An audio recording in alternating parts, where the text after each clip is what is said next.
Clara Schumann and her husband Robert took the young Brahms under their wing as a friend and protege when he was only 20. A few short years later, after admitting himself to a psychiatric institution, Robert Schumann was dead. To the widowed Clara, Brahms had become not only a friend, but someone who, as Clara said herself, strengthened her heart, uplifted her mind, and cheered her spirit whenever and however he could. They remained close throughout the course of their lives and corresponded for 42 years. When Clara died at age 76, Brahms didn't survive her for more than a year.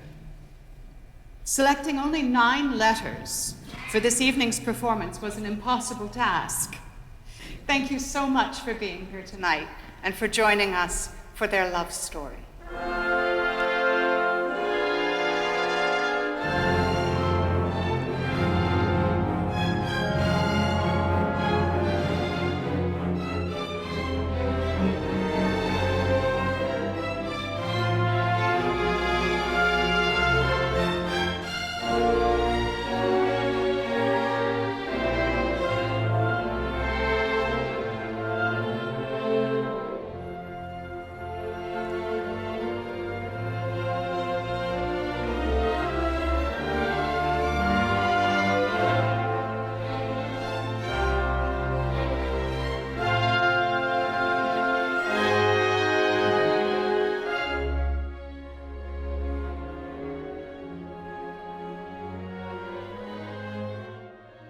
June 18th, 1854.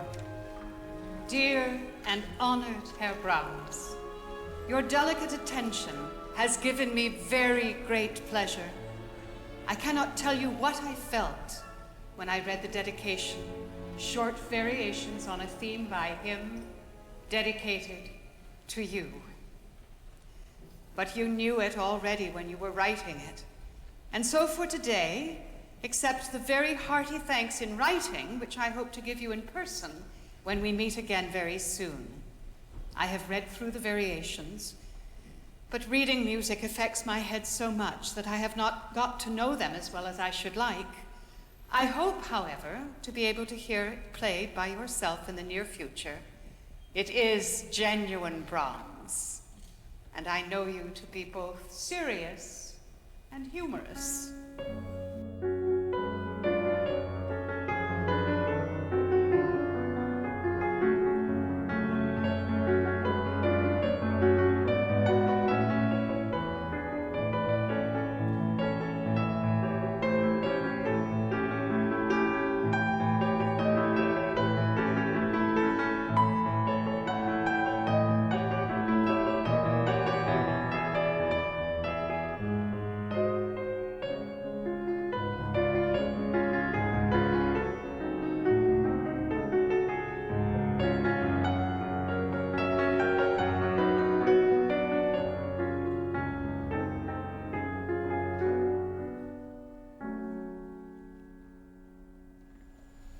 Düsseldorf, August 21st, 1854.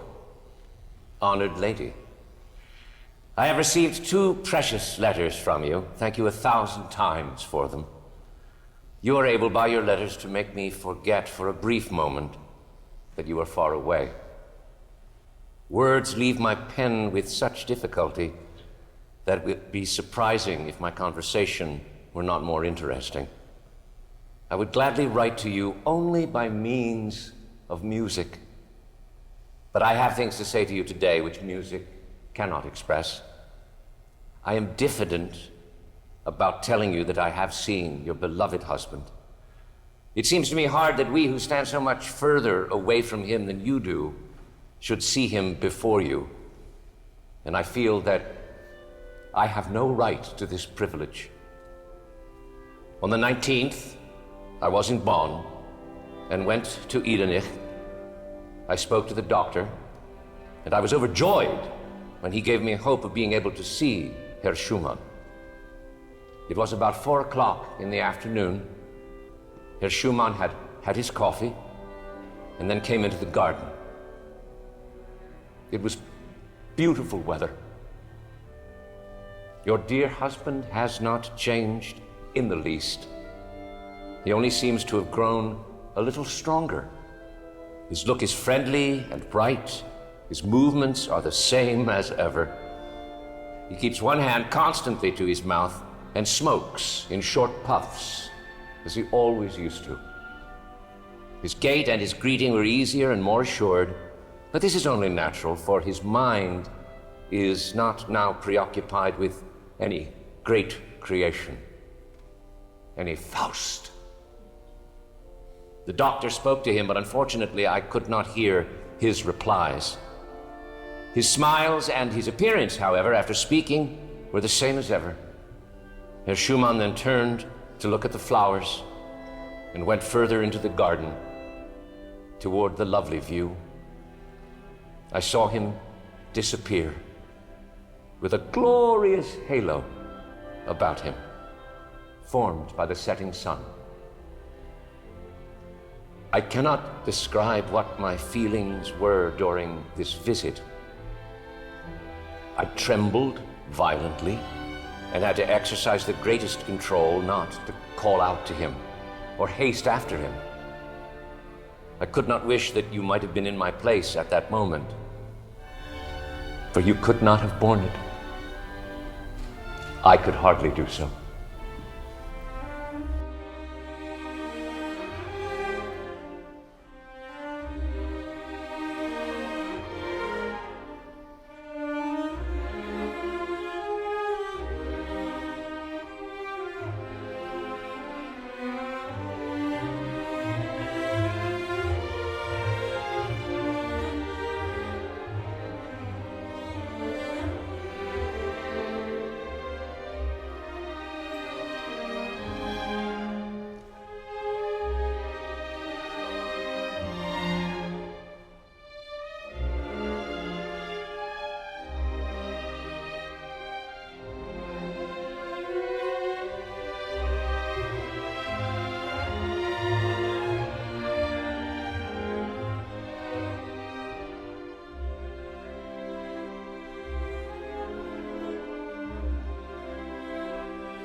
The third movement is a pearl,